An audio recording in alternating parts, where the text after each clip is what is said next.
एक check forgery मामले में क्राइम ब्रांच ने एक बाप बेटी के खिलाफ चार्जशीट जो है दायर कर दी है।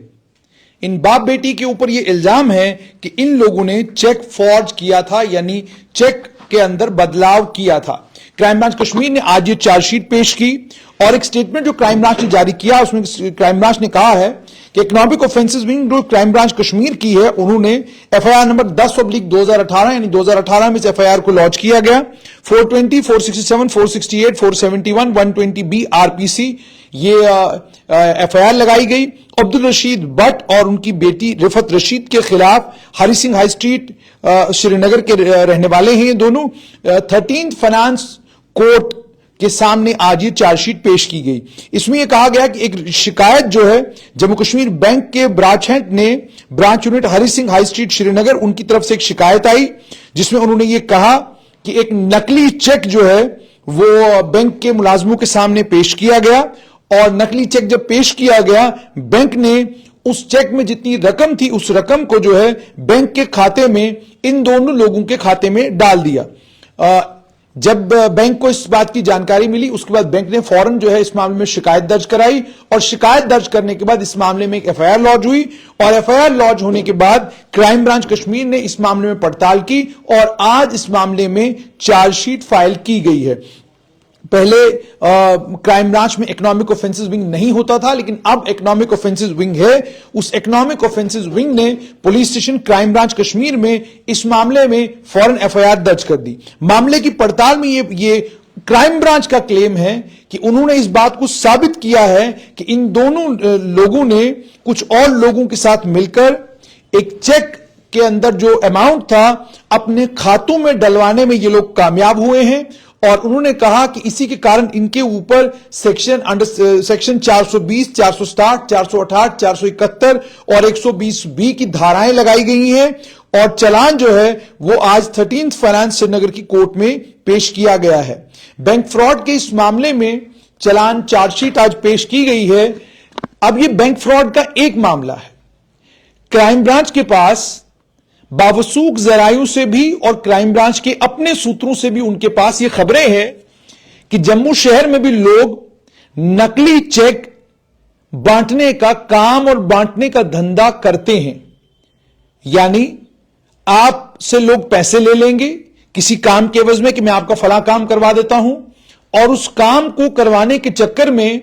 आपको एक चेक पकड़ा देंगे, कहेंगे कि जनाब अगर आपको यकीन नहीं है हम पर तो आप ये चेक रख लीजिए और उस चेक के ऊपर एक डेट डाल देंगे। अब जब वो चेक के ऊपर डेट डालते हैं, आपको पता होगा कि आरबीआई की नई जो गाइडलाइंस आई हैं उन गाइडलाइंस में 3 महीने के बाद जिस चेक के ऊपर डेट होती है वो चेक किसी काम का नहीं रहता। और अगर बिना डेट वाला चेक है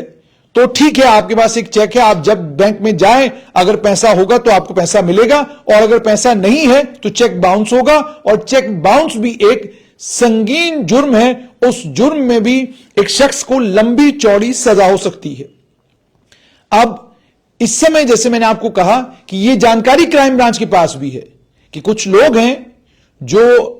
एक नौकरियां दिलाने का रैकेट चलाते हैं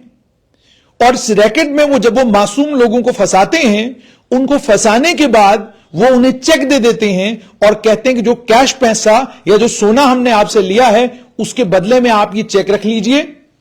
अगर मान लीजिए कल हम आपका पैसा वापस नहीं दे पाए तो फिर आप इस चेक के जरिए से पैसा निकलवा सकते हैं।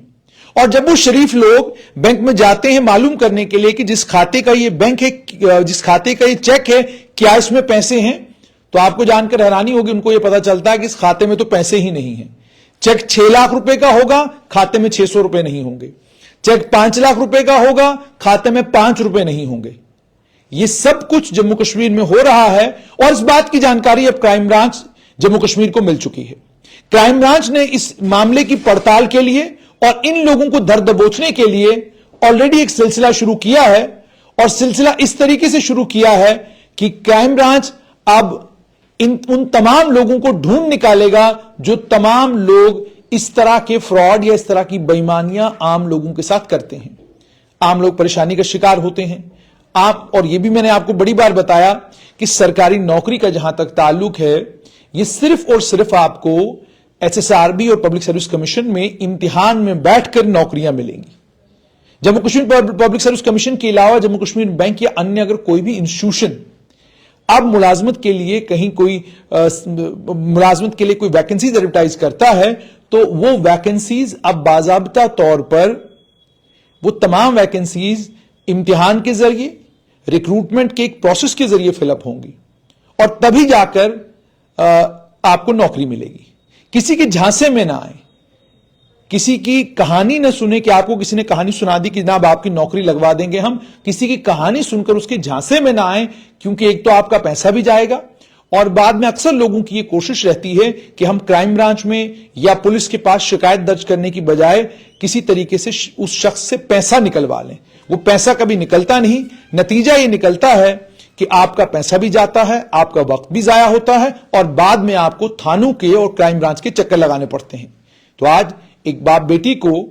हालांकि जैसे मैंने आपको कहा बाप बेटी के पास ये अधिकार है, वो कोर्ट में जा सकती हैं, इस मामला जो उनके खिलाफ बना है उस मामले में अपनी दलील दे सकती हैं और कल कोर्ट से वो बरी भी हो सकते हैं। लेकिन फिलहाल क्राइम ब्रांच ने उनके इन दोनों बाप बेटी के खिलाफ चार्जशीट पेश की है। और दूसरी तरफ जैसे मैंने आपको बताया कि जम्मू कश्मीर की क्राइम ब्रांच सतर्क हो चुकी है और उन तमाम लोगों की तलाश उन्होंने शुरू कर दी है जो नौकरियां बांटने का और लोगों को नौकरी पैसा लेकर नौकरी देने का धंधा करते हैं, नकली ऑर्डर लोगों को पकड़ाते हैं, उन्हें ढूंढने का काम शुरू कर दिया है और जल्द वो लोग गिरफ्तार भी होंगे, बिहाइंड द बार्स भी होंगे जो लोग इस तरह का काम करते हैं।